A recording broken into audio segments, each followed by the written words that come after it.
Yo, this is DPS Podcast. That's Damage Per Second Podcast. Why is it only showing Forte? Oh boy. But we are back on a fine Thursday night feeling all right. I'm going to try to get this thing sorted. It's not showing anything else. I thought I had this fixed. It's been a day. It's been a day. We almost didn't have a podcast for certain, but you know, we're here, and we are trying to make it work, and it just seems like first podcast of the year is going to be a doozy with all kinds of technical issues, but we're going to get this figured out. I am your co-host, SloMoBackSlap. The other co-host here is Mr. Gaming Forte. What's up, Forte, man? How you been, bro?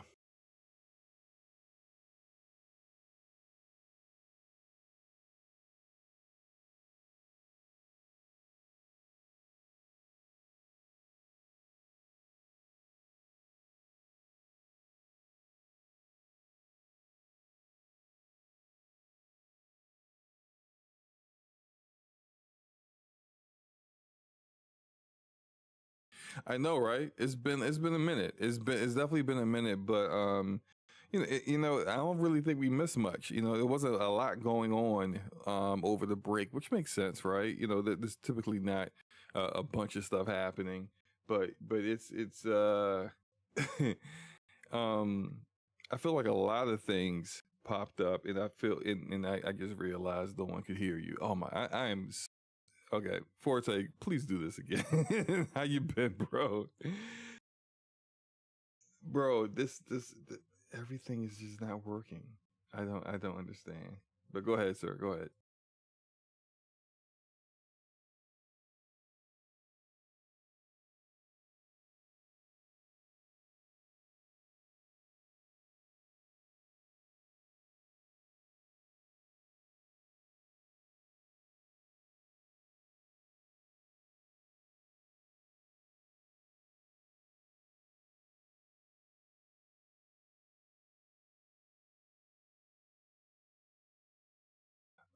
Man, look, I've been hanging in there. I've been playing games here and there. Really been just watching a lot of TV shows, spending a lot of time with family. The games that I have been playing, I mean, it's been the usual. It's been Call of Duty. I've been grinding like crazy. I'm up to like Prestige 5 at this point, 5 or 6. And I'm pretty freaking nasty in the game. Just, you know, if I do say so myself, I am slowly inching my way closer to a 2.0 KD. So I'm getting there. I've been playing a lot of Cyberpunk as well on Switch, and I mentioned this a while ago about Demon School, that I was playing this game called Demon School, and it's I'm a little bit further in that now than I was before, but I also try to knock out some of these games in my backlog, and so I played two games that I ended up having to uninstall pretty quickly. One was Sworn. I don't really think much was wrong with it. It's like a roguelike, but it's just when I'm still playing Hades 2, and this one is not as good as Hades 2, I just can't deal with it right now. So I uninstalled that one. The other one is legit not a good game. Lost Records, Bloom and Rage, that Donut game. Yeah, that game sucks, bro. Like, I'm sorry. Like, and I'm a big fan of like those kind of games. I'm coming through my regular mic. You hear me differently? Okay, let me make sure that no, because this Discord's terrible. So you know what? And yeah, that was it. Discord is terrible. Hold on. Yeah. No. In Discord, I was on a different input. In in actual or OBS has got my normal mic, so it should me double check that. Yeah, so everyone was hearing me on my normal mic. You were just hearing the trash mic on this headset that I'm using right now, this Logitech G 435, whatever it's called, which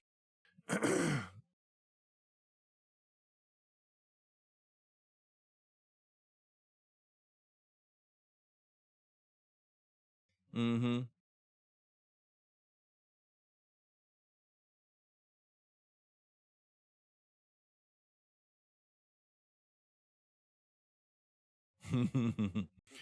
But no, so yeah, I uninstalled those games. I did try Arc Raiders. Played it with a couple of friends. I'm not really feeling it yet. And I'm not saying that. And look, I understand why a lot of people like it. Like, there's a lot of people who just never really got into the Dark Zone back in the day with the Division and stuff like that. And so for them, this is all kind of newish for them. But for me, it's kind of old hat. And I also feel the Division One survival is still better than this. I mean, like, of course, you got different maps, and it's more fleshed out in Arc Raiders with like different areas to go to, and there's a lot more like to explore and then bring stuff home and all that. But the Division just has better PvP, and maybe it's just me, but like losing all of your loot, all your gear when you die, not just the stuff that you were trying to gather at that time, it's a bit much for me. So this is kind of the reason why I've never really cared for extraction shooters like that. But I'm gonna keep playing it. I'm not gonna fully pass judgment on it or anything like that. I'll get more into it as time goes on. But so far, not all that impressed. But Forte, what have you been playing, man?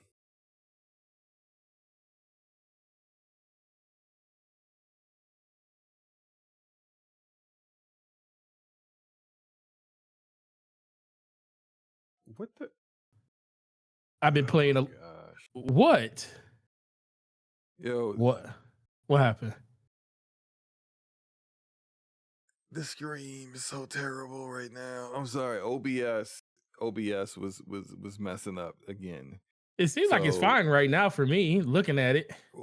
now, because I just fixed the issue, but it was like with your audio, it was not coming through. Oh man, it's crazy. This is an awful stream start now, but it's gonna get better. I think it's gonna get Man, better. them people is like, man, I don't. Yeah, it's like people coming in and leaving out. Yeah, because they probably couldn't hear anything. They didn't know what was going on. Which is my fault. I own it. I should have just probably just went ahead with what I thought I should have did, like my backup, which was doing StreamYard, just for tonight, and then like over the next week I figure out what the problems are and get them fixed. But I thought I found the issues, and I was wrong, because like the icons still aren't there, and it is what it is, man. It is. It's wild. We just gonna have to keep it going. But my bad, man. What have you been playing? Octopath Traveler 0. Started playing that. Really cool, man. Like I really, really like that game. And then I'm about halfway through Metroid Prime 4. I don't know how I feel about it. I feel like they could have done way better with this. Especially, I've been hearing that a lot. Yeah, I feel like they could have did better. It's not bad. It's just that it feels like it's incomplete in a way. And I also feel like at a certain point, you could definitely tell that this game was a cross development game. I mean, granted, because it came out on both consoles. And I just want to see them get to the point where a lot of these games don't look like they're last gen anymore. I mean, granted, I understand that I do have an understanding that, okay, it's Nintendo. They don't too much need to really care about graphic fidelity as much because of the type of games they make. But there are a lot of people that do enjoy eye candy, and when it comes to a first party output, you kind of want to see more. I kind of talk about that with Pokemon. I understand that a lot of people don't care about that, but when Pokemon ZA, yeah, it might be the best looking Pokemon game that's come out, but I feel like, bro, you could do more. Definitely could do more, because it's not like that game is not going to sell, and it's not like you're not going to make that revenue back. So I've just kind of been wanting more when it comes to stuff like that. But the game is fine. I enjoy it, but I just feel like, especially since you're in first person in that game, it kind of feels like it needs it more. But outside of it, the game is fine. I just, that on top of a little bit of the story elements and stuff like that, and level design could be a little bit better. But the game is still fun. Outside of that, Battlefield, I don't know how you keep playing Call of Duty. I guess you just a Cleon now. Man. You out here like a Cleon, killing everybody, like saying, I am SloMo, son of Darth something, whatever, and I summon you to death upon my M4A2A assault rifle. I don't know. It's listen, man. They call that one the M15 Mod Zero. The M15 Mod Zero. Yeah, it's basically it's essentially the M4 of this game. Yeah, modified M4A2. But no, yeah, that's cool. I did jump in a little bit. I didn't play that much. I think it was like I couldn't sleep one night. It was like, I want to say it was like a week ago. And I was I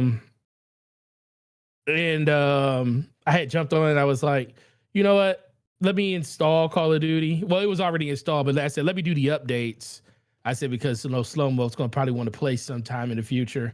So I said, let me just do the updates, and I did it, and I was sitting there. I said, let me jump in to play a game. I played like 2 or 3 games, and the game is definitely fun. But I was sitting there like, man, if you take time away from Call of Duty and don't play it, it is brutal. It is brutal. This is why you should have been, hitting me up, getting some time in. Like I've been playing with Taz. Like I trolled the mess out of Taz. I hope he's listening. I trolled the mess out of Taz like a week ago. He ain't played with me since. I think he mad at me. So this is what happened, right? Okay. Every now and then, like, look, I'll be playing, and then like randomly Taz just joins me. I don't even pay attention. I just realize like halfway through the match, she's in the match with me. So no big deal, right? Typically, when I'm on or he's getting on, all right, I'm a message. Hey, like, about to jump on Call of Duty. If he's free, he's free. If he's not, he's not. Cool. Right. So I jump on the game, we got a little break with work and everything, and I see he's on. So I said, I'm about to send him an invite. I see he's in a match. And so I was like, all right, well, let me just go ahead and join his party, since he always talking about my skill-based matchmaking is based on me being the host, and when I'm the host, it ain't that bad, and all this other crap that's not true, right? So I'm like, all right, well, look, let me go ahead and join him, so I ain't got to hear his mouth about it. Man, so I joined Taz. Taz doesn't realize I'm there. And so I'm playing the match. I'm getting kills and everything. Then I see him, and I see him like aiming down sight. It's this ice map where there's like a crashed planes and stuff, and so it's like they're scattered all over the place. And he's like up on this hill, and he's like aim down sight with his sniper rifle, waiting for someone to come around the corner. So I go over to him, and I just stand right in his way. I just stand right in the way, right in front of him. And then he gets up and he moves. And then I just moved in front. I keep moving in front of him. And I'm thinking at this point, he's got to know it's me, right? Mm-hmm. He didn't know. So, yeah. Later on, he told me he didn't know it was me. And so I felt bad. Like 5 seconds later, because as I'm trolling him and I'm standing in front of him every time he's trying to get around me, so another enemy, like another guy on the other team, comes up behind him and kills him.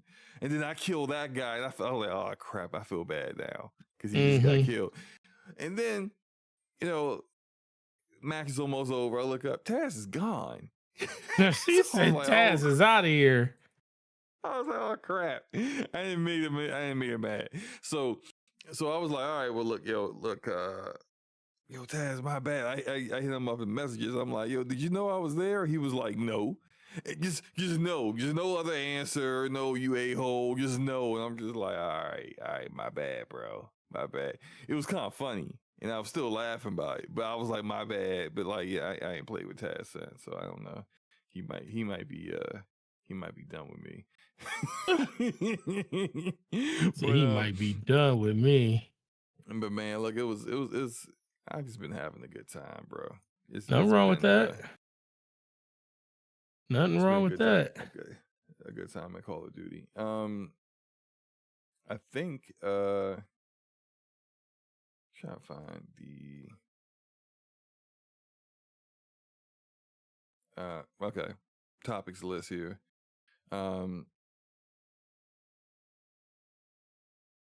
You ready to do this? I'm good. Let's go. Cool. All right. Vince Zampella. Oh boy. Yeah, you know, we've been gone for a while, so we didn't really get a chance to talk about this. But felt it was still something that we needed to touch on when we came back. Vince Zampella, for those who somehow still don't know about this, Vince Zampella is the creator of Infinity Ward and Respawn Entertainment, the studios that created Call of Duty and created Titanfall and Apex Legends and did the amazing Star Wars games, Jedi Fallen Order and Jedi Survivor. And most recently was running the Battlefield franchise for EA, and most recently released Battlefield 6, which was, you know, it's got a little few issues now, but you know, it relaunched very, very successfully. Unfortunately, Vince Zampella passed away on December 22nd of last year. He was unfortunately killed in a car accident. And just want to extend our condolences to Vince's family, and you know, as everyone who has enjoyed his games, you know, the loss is definitely felt. Any words you wanted to say about this, Forte? Yeah, man, it was like at first when it first came out, there was no information about it. Then like a couple days later, that's when the video and stuff surfaced and stuff like that. So he was a very influential person inside of the gaming, especially when it came to first-person shooters. I mean, you know, Call of Duty, Modern Warfare, Call of Duty 4, Modern Warfare 2, Modern Warfare 3, Apex Legends, Titanfall, Battlefield 6. It's like hit after hit after hit. Now, you know, a lot of people look at it and say, well, Titanfall 2 kind of flopped. Well, I think that was more due to the release timing being sandwiched between a Battlefield game and a Call of Duty game at that time. But it was like, you know, it was always something like you look forward to when he released the game. You know, that was the conversation around Battlefield 6 early, like when we talked about, like, you know, what we were looking forward to and, you know, everything like that, because he was at the helm of it. So to see this, you know, lose a steward of the gaming community like this is very, very sad. And you do nothing but want to wish, you know, for his family and everybody that was involved, because, you know, he was like only in his 50s, like 54, 55. And yeah, it's super, super tragic. But, you know, the one thing I will say, you know, when you get into these cars that that go faster than most people, you know, go in their whole life, you got to be careful. Yeah, Nobody really very careful. Got to be careful. Nobody knows exactly what happened. If it was user error, if it was something with the car. I mean, we'll never really know that answer. But I would just tell a person, like, you know, when I see people out in the street Especially like, and the number one Young Cat's car is a Hellcat right now.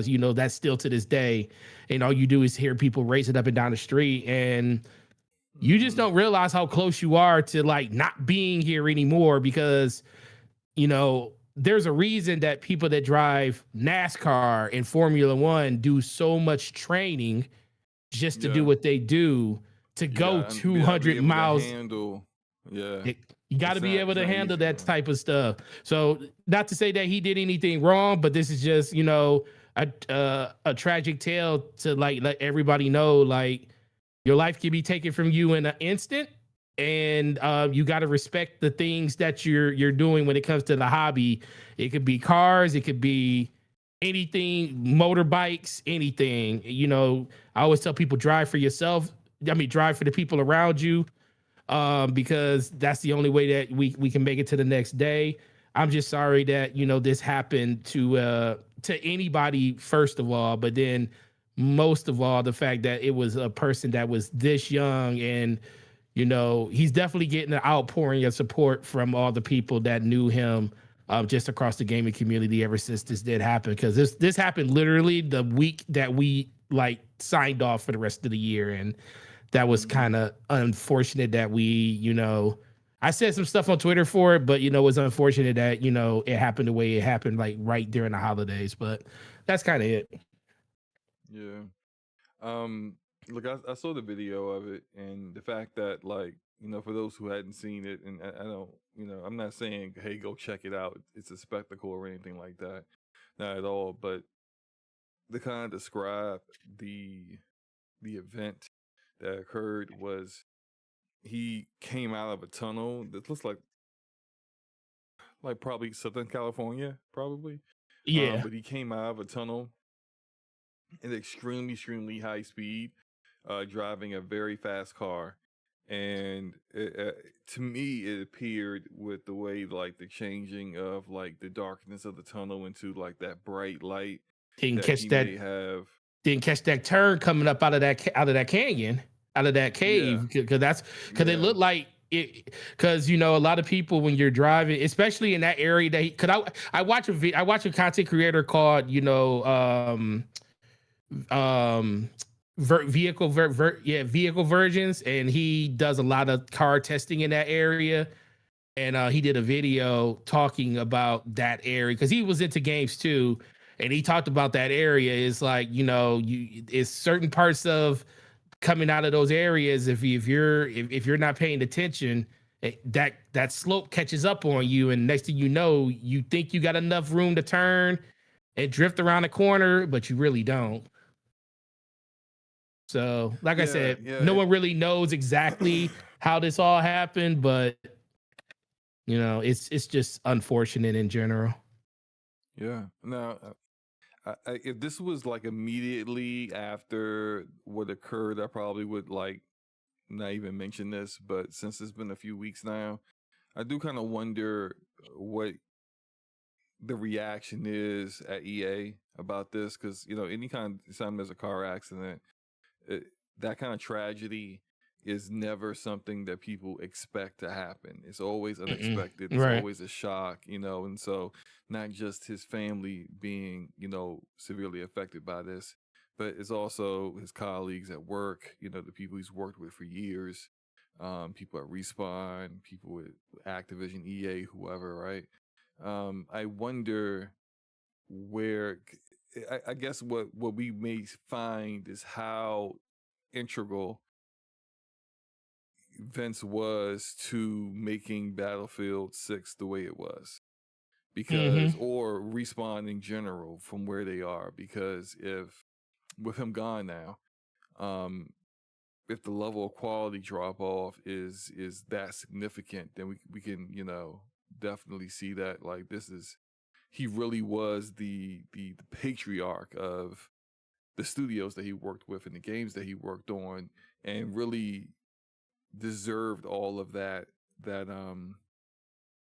all of the accolades that get showered upon him. It's we always hear people talk about how, like, they don't like the superstar developer, your Vinces, your good grief, the guy from Gears of War. I can't remember his name. Cliffy B.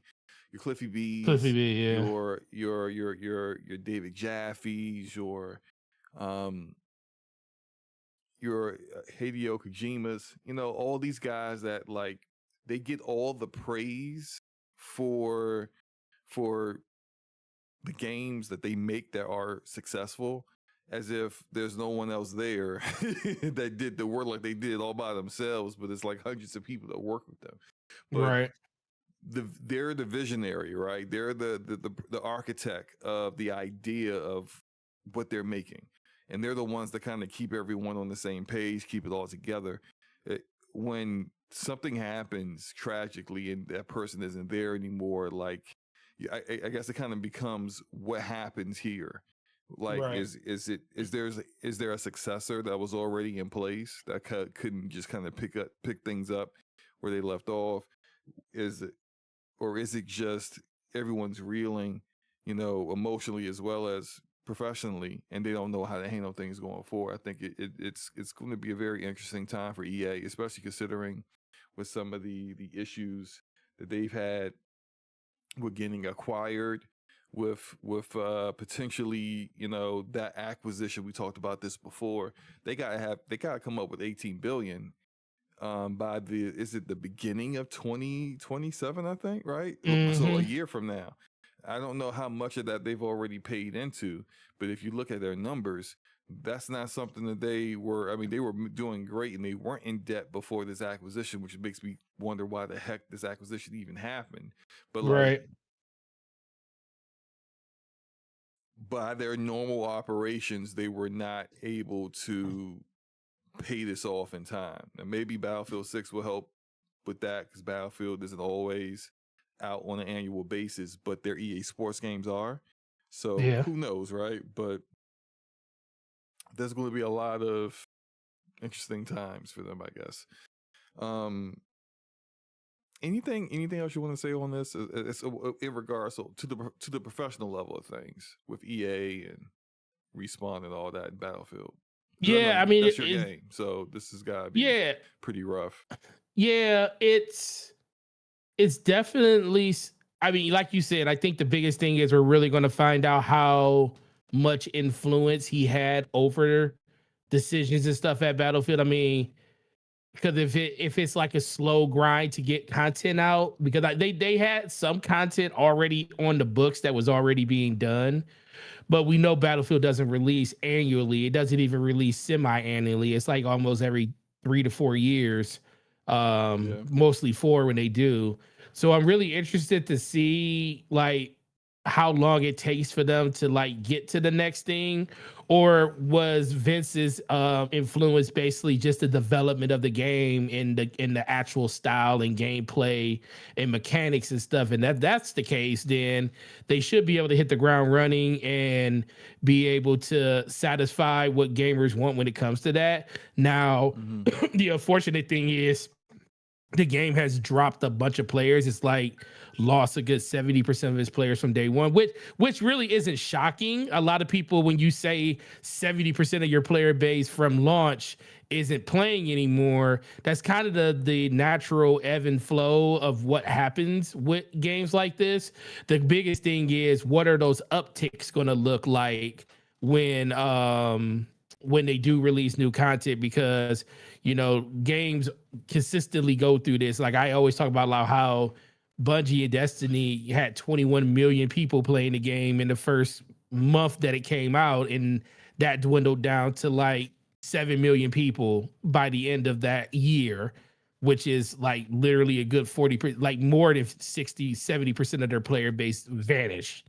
So this is something that's new. I mean, not new, but it's really going to be interesting to see.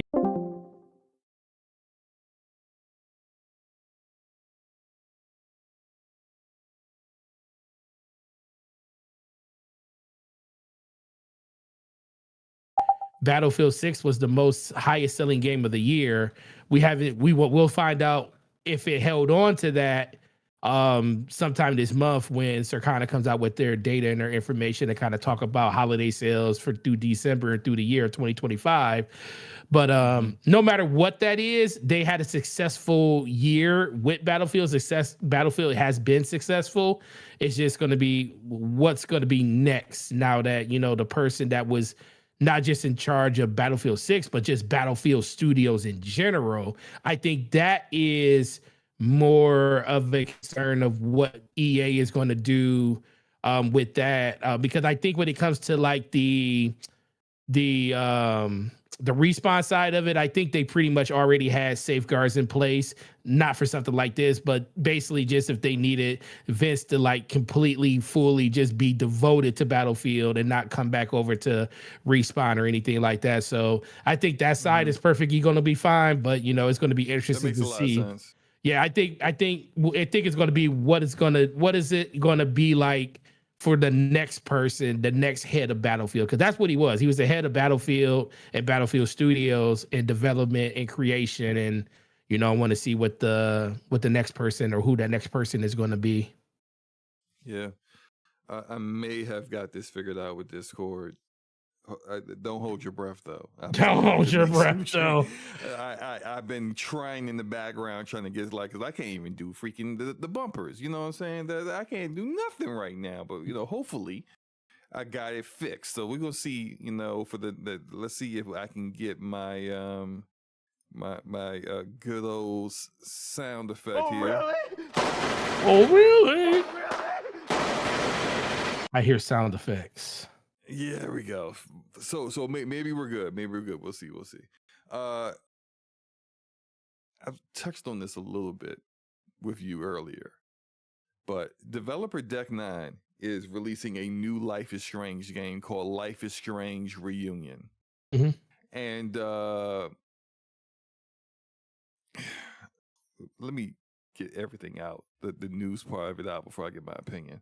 The previous game they dropped, which was I think in late 2024, I think, was Life is Strange Double Exposure, where the main character from the very first game, a very popular character for those who like the series, was brought back a little bit older, a little bit more mature. You would have thought that it would have did well, but no. No. You know, it was awful. It was probably the worst Life is Strange game that they've dropped. That's it. Deck9 is not the first developer on the game. It was Don't Nod was who I was complaining about their Lost Records game earlier. So, you know, yeah, these guys are not Telltale or even Supermassive, in my opinion. But yeah, Double Exposure wasn't that good. Mm-hmm. And I thought it would be done. Like, I thought, like, the game was so bad, like, commercially and critically, that I thought, like, well, this is it. Like, Square Enix is just not going to approve of any more of these Life is Strange games with the way this is going. But now they're bringing back the series for one more go with Reunion. But the part that really irks me, and I've seen, like, seeing people on Twitter and social media, like, rejoicing over this, but, like, I don't know the kind of mindset, the kind of person who seems to have no problem with dead characters just coming back to life. Mm-hmm. Because there's a character, Chloe, in the first game. She's supposed to be in this game, and it's just like, how? Like, I can see maybe like some kind of multiverse thing, which is just like so played out at this point. But like they kind of like dove into that with different dimensions in Double Exposure. So maybe there is a story way to kind of make this happen. But it's just, I think when you have a series that's supposed to touch on like different characters completely in different stories in every game that they do, when you're bringing back old faithfuls and even bringing them back from the dead is kind of desperate, at least in my opinion. What are your thoughts on this? I don't think you really played these games, but no, I mean, off of what I said, what are your thoughts on this whole thing? Well, no, I do think that in general, you know, when it comes to the direction, that you're right. It's like how do you feel they've been with their consistency is the biggest thing. Not very good. Because that I Now- think, now that- yeah. yeah, because I But think that's the biggest thing. It's like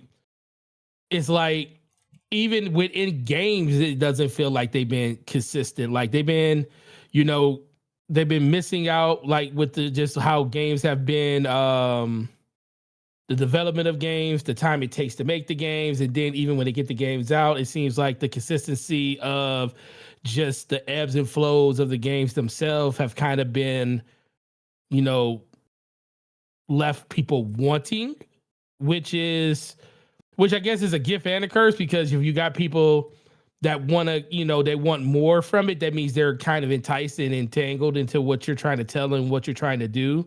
But when you do that so much, it kind of becomes like an anchor that people feels like, you know, they don't know how to tell a story, or they don't know how to complete what they started. And mhm. that kind of leads people into that whole, what's your confidence level? And it sounds like your confidence level is like, I'm not going to say it's 0, but it definitely ain't a Oh, it's 7 or 0. 8. I'm not getting this game. Oh, I'm well, not yeah, playing. well, I'm not yeah, playing there this it game. is. Yeah. I'm done. Yeah. After double exposure, I was somewhat mad at the ending. Oh, I know you were. I remember. I was really angry with how it ended. And I said to myself, you know, shout out to Luca. I talked to her about this today. Luca was like, after Life is Strange, before the storm, I think. She said, "Oh, this is kind of garbage, and I'm not enjoying this, and Damn. I'm not gonna play anymore." And and to her credit, she didn't go back on that. She literally didn't play any more of those games. Yeah. I, like her, complained, but then every time they would come up with a new one, and there's something I think I'll give credit to Don't Nod for this. Their plot and their premise is always really strong. It's the execution and the follow through in the later episodes that makes it all fall apart and just pisses you off. It pisses me off. Right. Those great premises and those great plots are always what kept me coming back. But at this point, it's not Don't Nod no more. It's Deck 9, who was a support studio to Don't Nod in making these games. And Deck 9 has seemed to have never really had the story chops that Don't Nod did. Like and it's just not that good. And I'm unfortunately I'm just gonna have to bow out. Like I'm Right. just not going to touch it. I'm not you know, I'm not going to deal with this foolishness any further. So it is what it is. Anything else you want to say on this before we move No, on? that's it. Oh, really? Oh, really? Jez Corden of Windows Central is reporting that Wolfenstein 3 is in development, Fallout 3 Remake is in development, and Fallout New Vegas Remake or Remaster or whatever you want to call it are in development. Mm-hmm. Forte, what are your thoughts on this, man? Well, I feel like it's late. Yeah, you know, I feel like it's use late. those Fallout games with the TV show. With the TV show, know, it's active like, right you now. know, Yeah. we up here selling we I mean, if you got to tell people it's in development when the show is actually happening, you already late. You late to the mug. It's like, because now I'm never going to say that. I'm not going to say that I'm not happy that they're in development, because I feel like this is something that should have always happened. You know, a lot of people love Fallout. My wife loves Fallout. I mean, I'm not really into it, but I have played them before. But the fact that, you know, you're finally announcing that they are in development is also a great thing, you know, pretty much. But what is they weren't announcing it. This just seems to be something that Jez Corden revealed. Well, that's what I'm They saying. haven't Yeah, officially been yeah. announced yet. Yeah, yeah. It hasn't been officially announced. It's not like they announced. But see, this is the thing. Like, let me ask you, how do you feel about this? Not Fallout. Elder Scrolls 6. Is that they actually announced that they were making that game? Yes. But is that Like, game? like 8 But years ago. yeah, but when did? But they just announced it and said that it's a thing. But did they actually start working on that game then? Technically, okay, I can say this because the person who told me this, yeah, I can say this, right? Okay. They actually do have a playable build of Elder Scrolls 6 out there. Oh, okay. Yeah, so they really were working on they have On a prototype of it. very strong prototype of it that will definitely be the foundation of what that game is going forward. But like, yeah, they didn't have any intention of it coming out before Starfield. Right. So like, and they didn't have at that time. Correct me if I'm wrong. When they announced Elder Scrolls 6, Mm-hmm. they hadn't even announced Starfield was in existence yet, right? Nope. So Starfield was next in line, even though they had announced the Elder Scrolls 6. Yeah. So, which is very odd. That should have been they should have just never. That did was that the because, last. That was the last Bethesda showcase they did. That they did by themselves before it was combined with Microsoft. Right. So, yeah, I think that was a mistake to say it so soon, knowing that you had another game in the pipeline. And I think the way Bethesda Game Studios works is the reason why they're making the pivot that they're making with their IPs now, is that like they really kind of work one game at a time. Sure, they have a prototype of Elder Scrolls, but like the time it takes to make their games, it's literally by the time they get around to Fallout 5, like more than likely Todd Howard's going to retire before then. It's going to be 2035. My kids are going to be graduating college and stuff. Like it's going to be so long from now. So that's why I think that what we're seeing is that maybe it's some outsourcing. I would say hopefully some outsourcing, because I really don't want Bethesda's other studios or ZeniMax's other studios that really specialize in other stuff. Like, I'm glad that Machine Games is making Wolfenstein 3, because that's their game and they should make that game. And they have passion for that IP, and we don't want anyone else making Wolfenstein games but Machine Games. Right. But that said, I don't want to see like Arcane Leon making Fallout 3 remake. I don't want to see id Software making Fallout New Vegas. I only want to see Obsidian. If there's going to be anyone else that's a main Xbox studio making any of these games, I just want it to be Obsidian. I can see Obsidian, they made Fallout New Vegas, the first one. So if you're going to do a remake or a sequel, I think they are the ones to do that, and no one else. If you're going to do a Fallout 3 remake, outsource that to Virtuos, who did the Oblivion remake and is currently maintaining the Cyberpunk game. Like a studio that is really kind of practiced in taking other content that's already been made and modernizing it and making it better for consumption with a more newer, fresher audience that's never played it before. Like, do those kind of things. I just don't want to see their internal studios making games that just aren't theirs. Right. It just kind of seems like it always seems to me like you're stifling their creativity. I agree.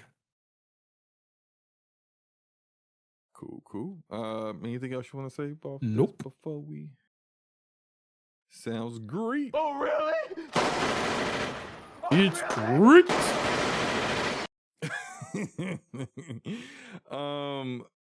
Yeah, so look, Call of Duty dropped their Season 1 Reloaded today. And their Season 1 Reloaded added some more maps, some more score streaks, some of the little things here and there. But the big thing that they added was the whatchamacallit? Good grief. Fallout TV show content. So we just talked about Fallout, and the TV show, season 2 of the TV show is going on right now. And I've always been of the mind, especially when it comes to Microsoft, because you have all these studios, you basically are running 3 different publishers, you have all this IP. Use it within your more popular IPs to get your less popular IPs some free publicity. Like when South of Midnight came out last year, Would it have been a little weird to see the main character from South of Midnight in Call of Duty? Sure. But you also would have been introducing that character to a huge audience, and maybe they, would have liked her design and wanted to play the game or something. Right. I think some no brainer kind of collaborations is the Master Chief in Call of Duty. He goes to war. Call of Duty's about war. It's freaking perfect. Marcus Phoenix, like Halo Combat Campaign Evolved is coming out this year. Master Chief needs to be in Call of Duty when that happens. Gears E-Day is supposed to come out this year. Marcus Phoenix and Dom need to be in this game. Like this kind of, you own so much IP. Like this kind of cross collaboration among your different IPs is no-brainer kind of things for people who have their finger on the pulse of the gaming community. And a lot of times it feels like to me Xbox don't even know anything beyond the X and I'm not about to say the X and O's, but the ones and zeros, the Jimmys and the Joes. Just the data, the numbers, and it's just like it's more than that, man. Like you gotta be able to really understand what people are looking for and understand how to promote these things. And I think that'd be perfect. That's it. They do have the Fallout TV show in here, and I don't know if this is something that was pushed by Amazon, who's doing the TV show, or it was pushed by Microsoft. And I hope Microsoft was the one that was pushing for this. It probably wasn't, but we'll see. But so if you've seen the show, Lucy, the girl from the vault, the main character, she's going to be in it. There's like a bundle for her. That hasn't come out yet, but that's coming. The Ghoul, which is played by Walter Goggins, he's in it. And Maximus with his Brotherhood suit of armor thing. It's all in there. And, they got a lot of themed stuff going on. They got a couple of modes that are themed for it. A couple of weapons that have been repurposed to look like something from Fallout. It's a good idea. And I think it's probably going to, so far I've heard their microtransactions are way down because they decided to cut out a lot of the goofy promotions like Beavis and Butthead, which I'm thankful for. But that said, what they have in the store prior to this point was absolutely nothing. Right. Nothing worthwhile getting. It's all trash. This is the first thing that's actually worthwhile getting, and I'm happy it's there. What are your thoughts on this? No, I'm happy it's there too. But the biggest thing comes down. This is like what I consider like really, really good time in the middle of the season and stuff. Like, what is this, episode 3 that just came out? 4. 4, yeah. I need to. I haven't watched 3 or 4. I only watched 1 and 2.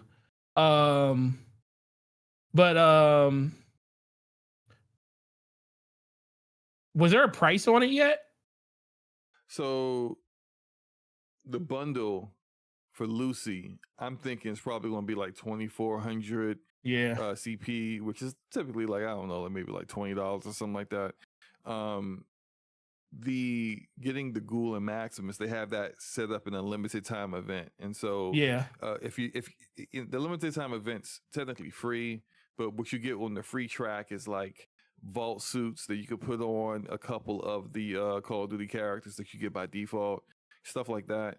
But if you pay for the premium side of it, which is about maybe like $8 or something $8, like that, yeah, you get Maximus and you get the Ghoul as well as a couple other things. And I thought I was playing the gameplay of it, but I guess where is it? Is this it? I'm so discombobulated today. This has gotta be it. This is the gameplay. Yeah. So yeah, because I've got the Maximus skin, and I've got one of the other main characters wearing the vault skin, because like the Ghoul is like the last thing you get when you finish the event, and like I said, Lucy's not out yet, but I do think that like you look at the games that are coming out this year that they are making or they're partnered with. You've got and we're going to talk about a lot of this later on as well with the main topic. But you got Gears, a Fable, and Forza and Halo, and all coming out this, or supposed to come out this year. I don't think they're all going to come out. I think something's going to slip for certain. But I want them to sell a Pip-Boy separately so you could put a Pip-Boy on any character. That would be dope. That's what I want them to. I don't think they did that though. They didn't. I know they did. I'm looking at the thing and I'm like, I guarantee you they didn't make just a Pip-Boy that you could put on any character as just like a add-on skin. I think that would be really cool because then you could put it on anybody and they could all act like they're like in the Fallout universe, which would be really, really cool. The skin looks good. I mean, I like those dead eyes though. They call those eyes looking dead in that picture. But yeah. I need to have a word with Activision's artists for Call of Duty. I've been saying this for years. I've been saying this since probably Modern Warfare 2, the most recent Modern Warfare 2. They don't know how to do faces well, especially women faces. Like they're freaking awful with women faces. Like, and I noticed it first when they had a Tomb Raider Lara Croft for Modern Warfare 2.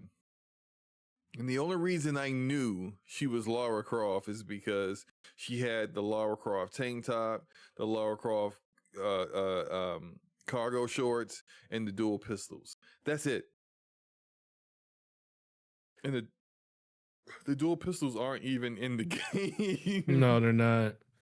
It's just something that she kind of has in her hands when she's posing or whatever. But that's the only reason you knew she was Lara Croft. The face, they literally took the face of one of the other female characters that was in the campaign, a villain. It was she was like the leader of a cartel or something like that. They just took her face, changed it slightly, and then changed the hair to Lara Croft's hair, and boom, you got Lara Croft. It's just like, that's lazy. It is lazy. When you look at Lucy from Fallout, when you see her in the game, because you can see her in the character select, operator select, she's locked for now because you can't, you gotta buy the bundle. The bundle's not out yet, but you can still just hover over the character. And I'm just looking at her face like, what is wrong? I tell you, man, that dead stare. The eyes don't even look. She don't even look human. She look like she's a ghoul. Instead of the ghoul being the ghoul. But the ghoul is the best looking skin. Yeah, he don't even look. He barely looks human. Yeah, right. Yeah. Why? Why is this like this? It doesn't make any sense to me, man. So which skin of Lucy do you think looks better, with the whole Vote suit on or with the jacket half off? I think they both kind of suck. I mean, they both do suck, but I think the funny thing is, I think the one without the jacket on looks better. I'll have to look at it again in more detail. I just, when I saw them, they both look horrible. Yeah. We splitting hairs here. We're definitely splitting hairs.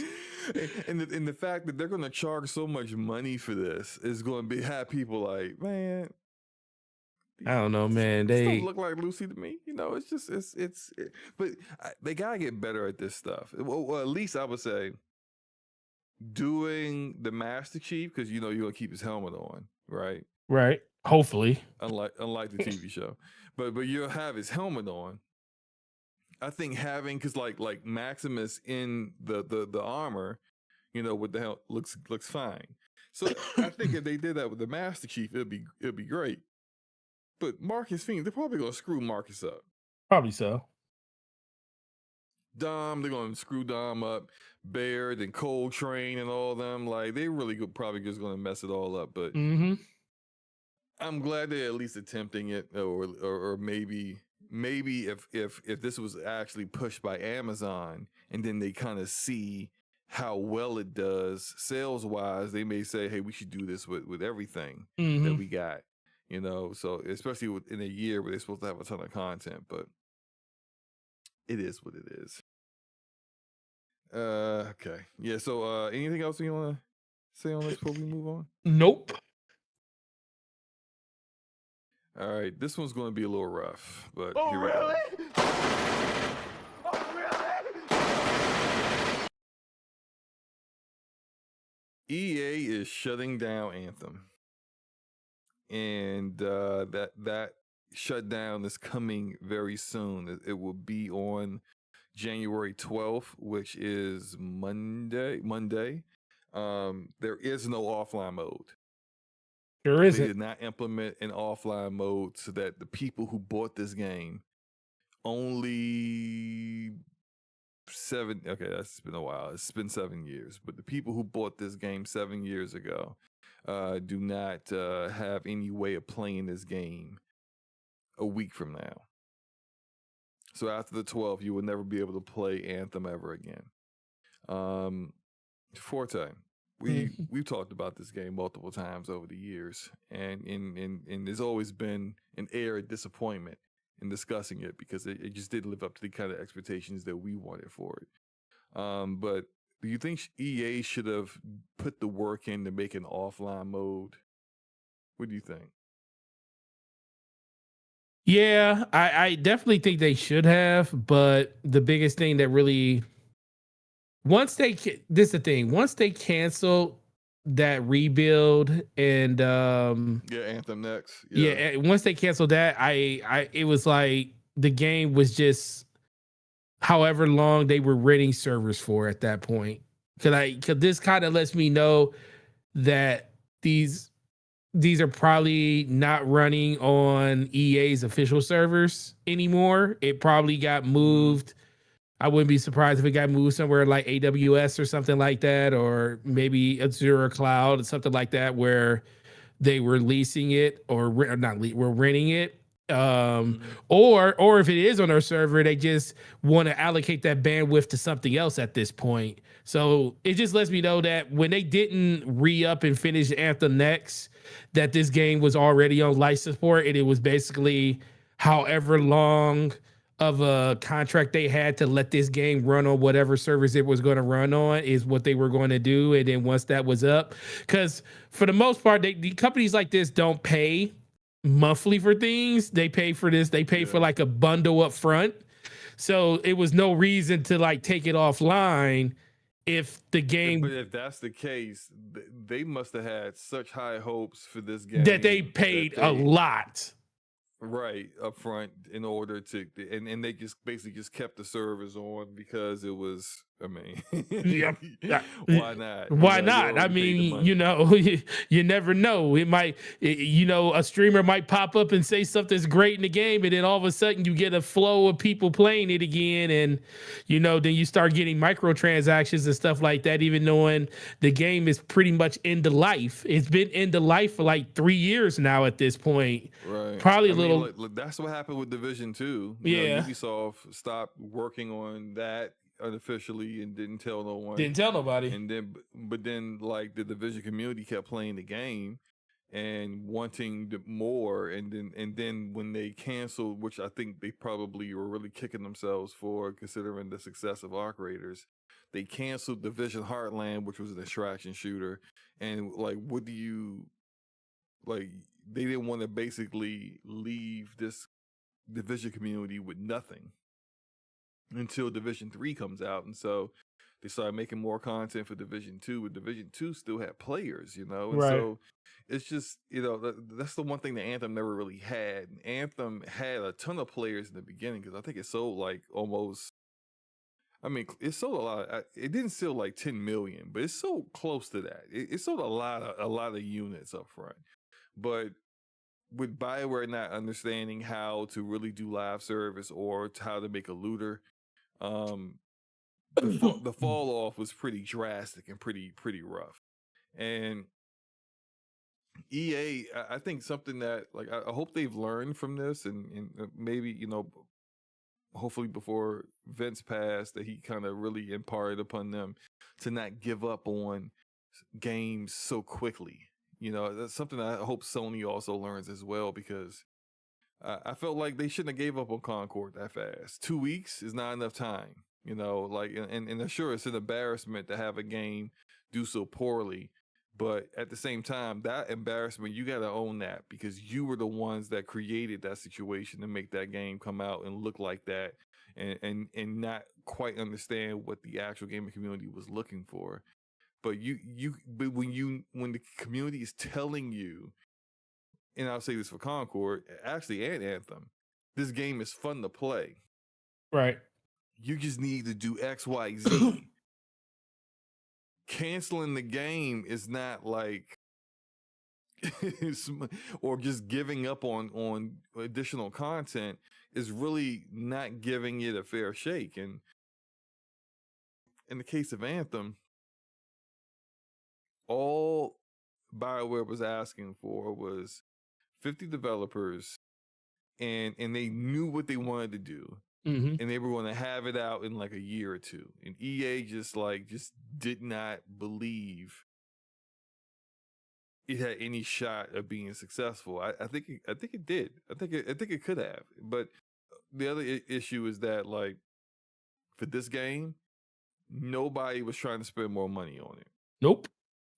So not EA spending more money to make new content or to fix it, and not the consumer who'd already spent money on this game with promises that were not kept, spending additional money on an Anthem next that's supposed to be better. No, I'm not spending no money. Like, I gave you my money already.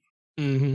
And so when no one's willing to put their wallet to it, it ended up being what it is, unfortunately. You know, I think it has some of the best flying in any game. I really enjoyed the mechanics they had in the various ways that each of the javelins, I think they were called, each of the javelins operated. You know, I thought it had a lot of potential, but you know, a lot of games seem to have a lot of potential, but don't get it fully realized. Anything else you want to say on this one before we? Nope, that's it. Give me one. See, all right, cool. Oh, really? Oh, really? And for our last rapid fire topic, this one is about Persona. Now, a lot of people have been talking about Persona recently due to the massive success of Play Obscure Expedition 33. And there's a lot of people that seem to somehow think that now, turn-based is back now, but turn-based has been around for a while. You know, it's we knew it back in the day and didn't really go anywhere because people just stopped paying attention to it.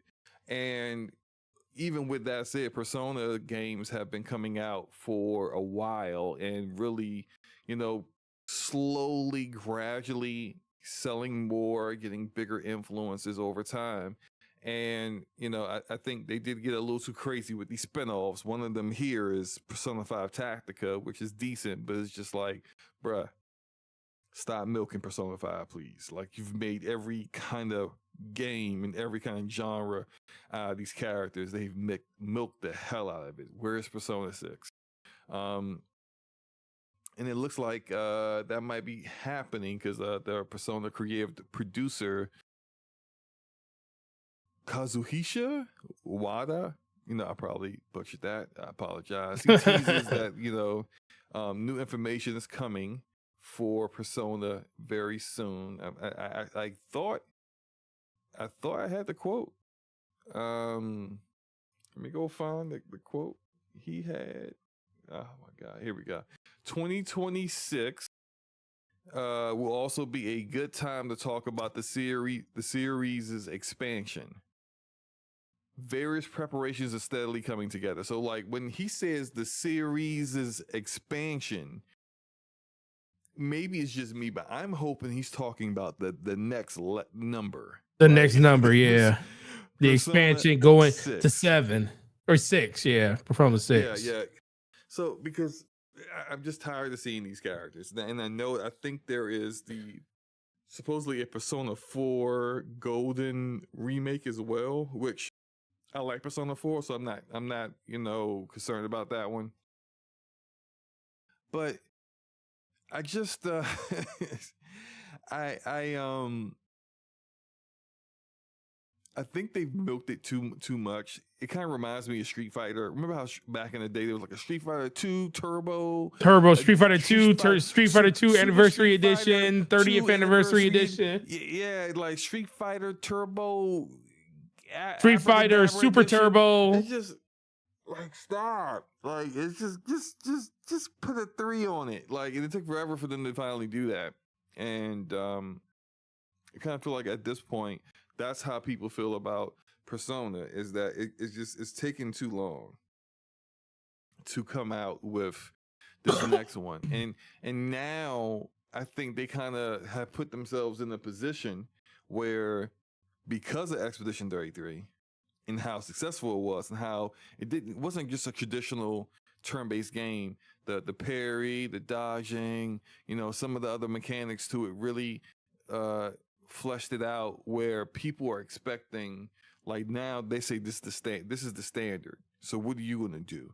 And I think and this game was nominated for Game of the Year last year, Metaphor ReFantazio really expanded upon or evolved their whole Persona system within combat, where the archetypes is what they called them in Metaphor, and you could put them on any character. So like traditionally in Persona games, you have like the human who has like this persona where they can kind of like turn this monster or whatever that they meld with, and it gives them abilities, and these abilities are typically very like they are very set per each persona, and the main character can switch personas at will, but none of the other cast can.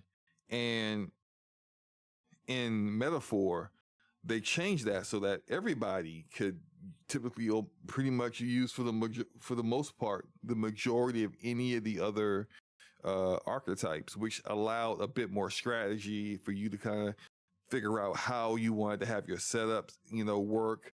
And there were some really difficult battles in Metaphor, and how you approach that was typically going to be up to you, and it gave you more versatility and build diversity in that. But I think that's not enough. I feel like they need to do more. But what I don't want is for them to do what Clear Obscure did. I don't want them to copy Sandfall. I don't want to see parrying and dodging in Persona 6. I would love for it to just do something that we've never seen before, so that we get some more creativity out there. Forte, what are your thoughts about all this? Oh crap! Did I lose Forte? No, you broke up. What did you say at the very end? Because you were breaking up at the very end for me. Yeah, I said, what do you want to see from our Persona 6? Would you want less something school that's closer to what Expedition? I don't know about that, man. I feel like that's a staple. I know it is. I know it's a staple. I'm just messing around. School is actually pretty fun in that game. I think that's the overall identity in the game. But I do want to see in the evolution of it, especially, after playing a game like Clear Obscure, you kind of get that gameplay style that you want to see evolved on. Because this was their first time doing this with a game like this, but it was their first game. But in general, seeing a seasoned veteran development house like Atlas do something like this and take that to the next level, I would love to see what they would do with a system like that inside of a Persona game. Because the thing about Persona isn't lacking for content. The parrying and dodging. Yes. Yeah, they are not lacking for content in Persona. The thing I think that could take Persona to the next level are the little things like that when it comes to like dodging, blocking, just more refines in the gameplay to make you have to think about actions instead of you being reactive to the actions.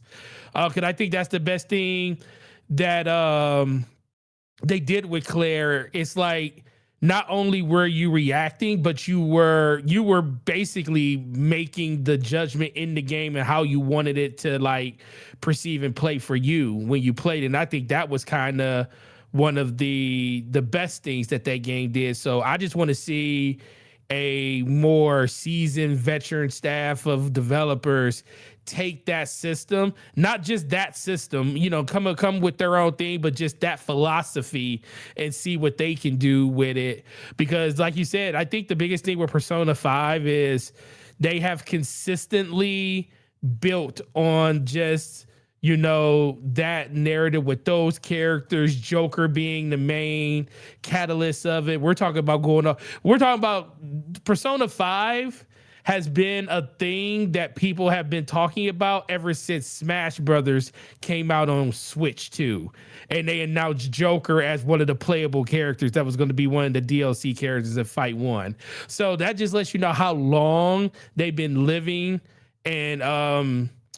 and basically developing around these particular characters, on top of, going back and doing like Persona 3 Reloaded and everything, which was a really, really good change of pace. I just want to see them, like you said, go to the next level, expand on the franchise, take us to Persona 6, and let's see what innovations you can do around gameplay. Because I think in general, like I said, the game, they're not wanting for content. Content has never been a problem inside of Persona. Even the game itself hasn't been a problem. But I do think after this year and probably a little of last year, after seeing the developments that some of these studios have come with to try to like not only entice you with the games that they're making in this genre, but they've been innovating to make it feel different. And now I want to see what we can do with a franchise that has a very, very seasoned development staff that can take it to the next level too.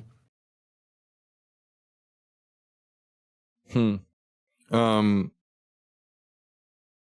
I mean, I feel you. I just kind of and hopefully my audio is better. Apparently, like here's yet another technical issue that we had tonight. Apparently my audio was super low. I hate Windows 11. Well, you could, yeah, but apparently, like coming through the stream, it was, and it's just like Windows 11. You just like randomly, just effing with Windows 11. They do nothing to you. Windows 11 sucks. It's awful. I'm not gonna disagree. Microsoft, with you, I hope you MicroSlop. That's what I'm gonna call y'all. MicroSlop. Fix your stuff, man. Like this is like I didn't have these issues when I was on Windows 10. None of them. Okay, so. Anywho, let's get into this main topic, man. You ready to do this? Let's do it. All right. So look, we have a developer direct of 2026 happening. Will be broadcast on January 22nd. That's 3 days after my birthday. Just to let y'all know, in case you want to hook a brother up or something. I don't know, anything. I appreciate you. But yeah, this is going to be, I would say, pretty exciting, at least for me, because we're going to be seeing Fable. Yep. We're going to be seeing Fable, an extended look at it, which, a lot of people have seen everything that Playground Games has shown from Fable prior to this point, and they've been like, yo, that ain't real, man. It's not real. That's just cinematics, bro. It's not gameplay. And for years they have been like, no, it's gameplay. Like actual devs on the Playground Games team have come out and be like, you know what? I appreciate you saying that because you make me feel good about how good our game looks because you think it's all cinematics and it's actually in-game, in-engine, in-game stuff running, and this is exactly how the game is going to look. And I'm like, all right, cool. We will see. And I think at this point, with the game supposedly coming out this year, and you're doing an extended look at Dev Direct, at the Developer Direct, where typically all the games they show at this showcase are games that are going to release this calendar year. So that was make it seem that Fable definitely would be coming out this year. If it looks great, awesome. If it plays great, even better. So I'm looking forward to that. It's also going to be showing us Forza Horizon 6, which is going to take place in Japan. It's going to have a lot of cars that are vehicles and brands that are based in Japan. There's going to be a lot of drifting. You know, it's going to be Bow Wow popping up somewhere, you know, doing some corny one-liners. It's going to be a great time. So we got Forza Horizon 6 coming, and Game Freak's Beast of Reincarnation, which, you know, seems to be something that a lot of people are very, very interested in. So at least those 3 games. And according to Shinobi on Twitter, who actually said this on Reset Era, there is a secret 4th game that will be revealed as well, which they seem to do this every year. There's always a secret game they're not talking about that they reveal. But all that said, Forte, what do you want to see from the games that they're going to be showing? Man, release dates, not windows. That's the biggest one. There's so much stuff that they're going to be show. Fable.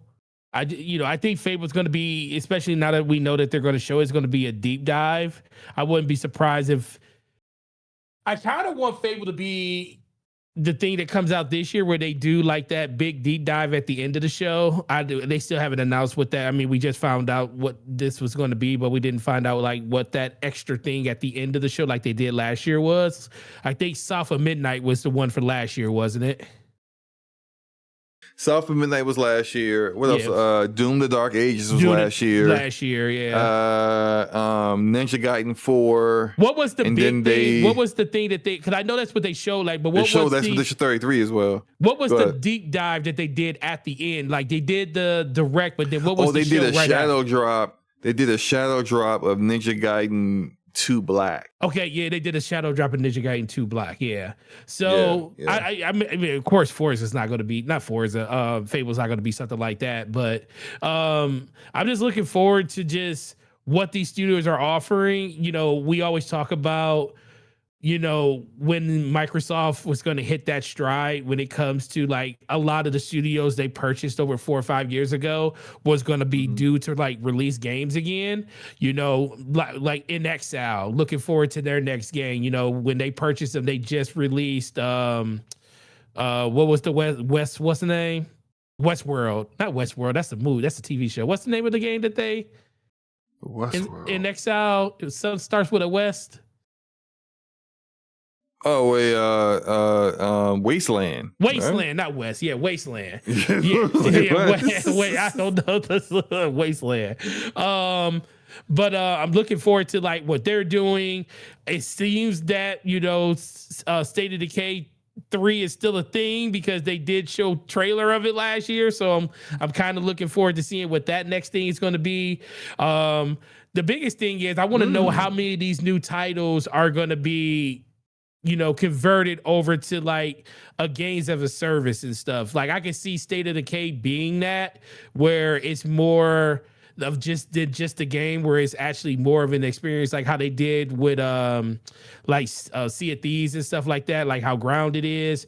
I do think that's going to be the next game that's going to kind of be something that they kind of anchor on. That's that ongoing game. That's kind of what it is already, but they're going to probably put more into it when it comes to that. Looking to see what they're going to be doing with Fable. Everybody wants to know that. I know Attic is ecstatic. I watched this video when he was like listening to Jess Curry talk about it and stuff, and he was super excited because I think a lot of people just want to see.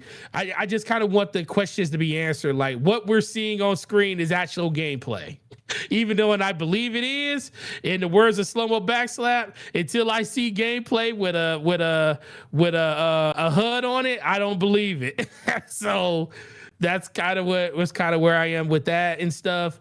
But for the most part, it really just comes down to all those other studios. Like, you know we got a new, when it comes to the Halo game, we know we have that coming in the future, but that's mostly going to be something that's going to be for the PlayStation fans, because, you know, Xbox fans are going to enjoy it too, because it's going to be a redone in the engine and stuff. Everything's going to look a lot better.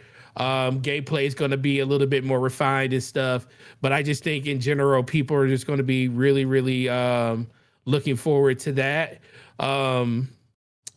Maybe we'll get some information around Wolfenstein 3, because I know Jess Gordon talked about that that it was in development. Maybe we'll, when Machine Games comes out and talks and they do anything around that, they talk about Wolfenstein 3. And we'll probably get some stuff around not a remake, but like a remaster of probably the original Wolfenstein or something.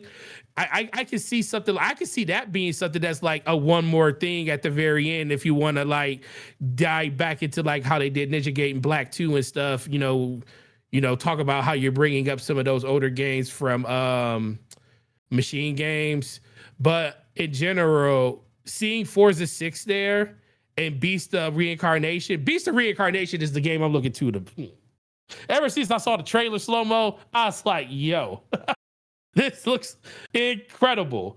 But it's honestly way too much to actually kind of figure out what they're going to do and stuff. It just really comes down to what is the release date of this stuff going to be, and how long do we, those are two things. How and what's the order of it's going to be when they come out the gate? If I had to ask you, what do you think it's going to be the first game out of the gate that they're going to ship? Not out the gate for that, but like, what's the first game that they're going to release that they're going to showcase at this direct? Well, I think the first game they'll showcase, they'll get. I think they'll start off with Beast of Wait, no, they may start off with Forza, because I don't think like this Forza, although it's been a few years since they've done one, so they may actually innovate off of the whole festival idea. At least I hope they do, because it's really getting kind of stale at this point. Yeah, but agree. Like, I think they'll kind of like do that first, and then do Beast of Reincarnation, because they typically do like the partnered stuff that is usually somewhere in the middle. Like last year they did Expedition 33 in the middle, and then they'll get into Fable, and Fable will be the one that I think they'll focus on the most. And then we'll get that one more thing kind of thing. So like I thought you mentioning State of Decay 3 was pretty interesting, because we don't really know much about that one. So I before you said that, my surprise one more thing was going to be either Halo or Gears, one of those, right? Because those are supposed to come out this year, and I think it'd be nice to kind of have something to tease everyone with some, like a little bit, maybe probably Gears with some actual gameplay, not just the teaser trailer. That have been dope. But then that's also something they might just decide to have as like their big thing at the June showcase. So I think a smaller title that's of a lesser known IP of theirs, it makes a lot of sense. And considering that Undead Labs is now the sole 2018 developer that they acquired that has yet to release a game, it just kind of makes sense to me that it would be State of Decay 3, and even not saying that game's coming out this year, but to kind of keep it in people's minds, because with everything else that's occurred over the past year and a half, with all the layoffs, which there's rumors of more layoffs happening now, with Microsoft, and studio closures, game cancellations, games that people were excited for. State of Decay 3 somehow survived it all, and I don't think it's because the game's is going to blow everyone's doors off. I'm not saying it's going to be bad. I like State of Decay, but I think it's simply because the game was so much further into development at this point, that canceling it just would have been not made much sense. I think Undead Labs actually has like multiple teams or studios, where one is also like, I don't know if this thing is even still open or not, but like they try to cultivate talent and build off of talent that way. And I think I think they'll that has probably helped that studio remain open, unlike, because it's a bit unique like Ninja Theory is, because they have all that technology for motion capture, performance capture, that makes them unique and a little bit more a studio that is more important than just your typical studio, and something that they're going to want to hold on to. To a lesser degree, I can see Undead Labs being that. And maybe that's why they're still around, considering everything that's occurred. But I would like to see State of K3, and hopefully see, because that's another one where when they showed the last trailer for it, and especially considering the history on State of Decay 2, where they showed us a trailer and then they were saying AAA all the way, and then that was definitely a AA game, and the game visually looked nothing like the trailer that they showed initially. They're saying that they're trying to make State of Decay 3 look a lot like what they've showed, but the visual fidelity of what they showed is pretty far cry from what the previous games were. So if they can do that, awesome. But if they can't, I mean, it's gonna be rough going with the way people would treat that game. But I would love to see it, and I would love to see it actually look good.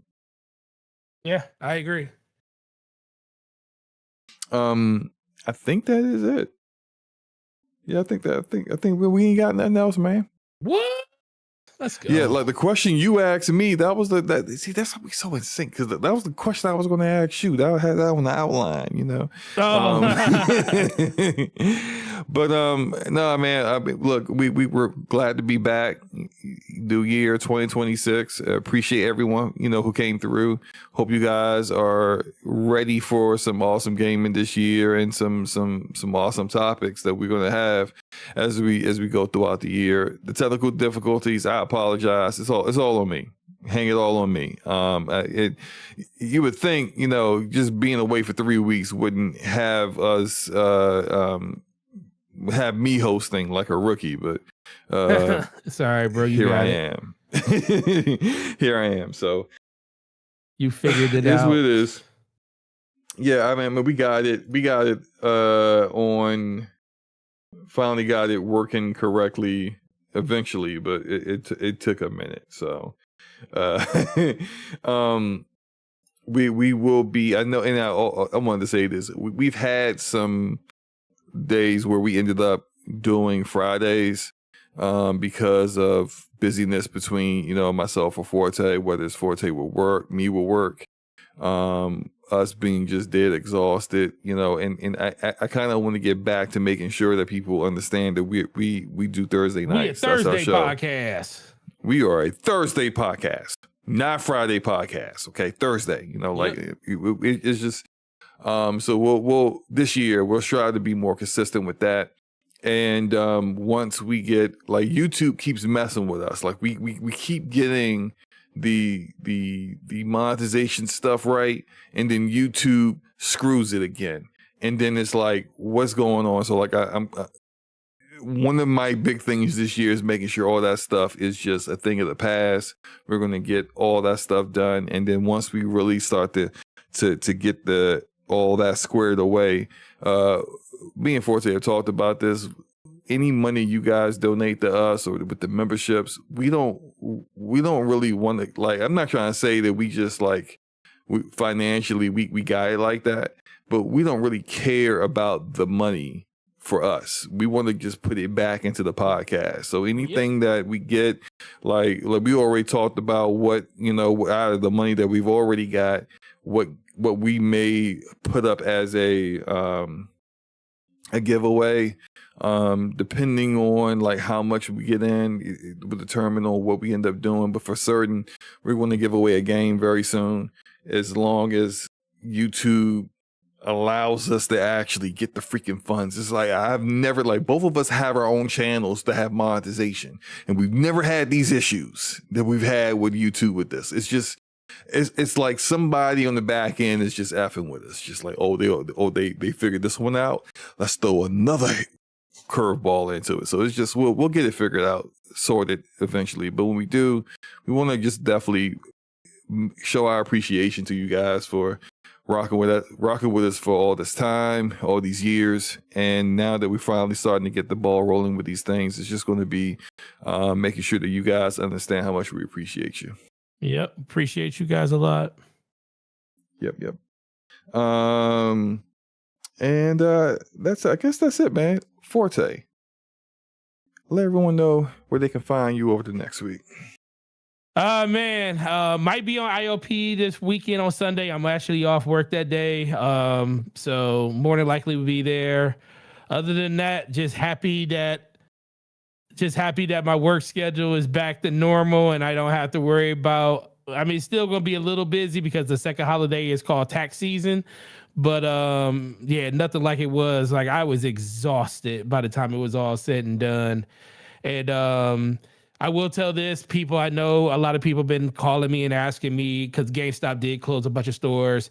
I did lose one of my stores. I still have my main store that I'm at. So still, boy's still there, ain't went nowhere. But I do appreciate all the people that either DM'd me, reached out just to make sure I was okay. You know, I appreciate that as always. You guys are awesome and stuff. But outside of that, man, we just gonna, you know, make 2026 a better than we did 2025. And once SloMo gets all this stuff monetization and stuff working, we're gonna be here to, like, you know, basically give you guys as much content and, you know, as much stuff as we could possibly do. But with that being said, Gaming Forte on YouTube, Twitter, Xbox Live, and PlayStation. See you guys next week for another episode of DPS Podcast on Thursday, 9 p.m.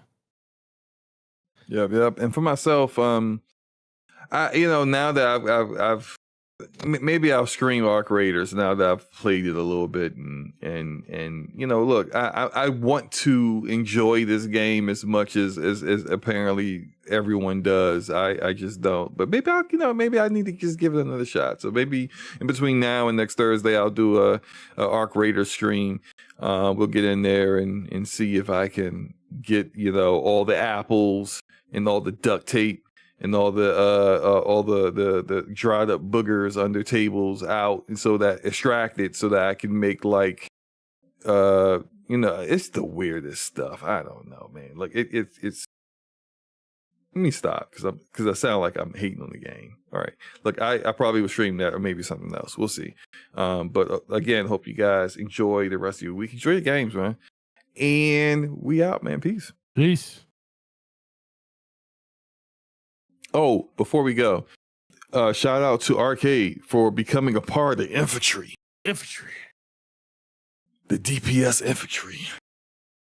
We appreciate you, bro. We appreciate you, sir. We won't sing you in the vanguard to get shot up in the front. We won't do that to you. You can stand right behind a Rodimus. We will send a Rodimus in the front to get shot up, and then you can step over his body and make it. Okay, I'm out. Now we're out. Peace. Bro.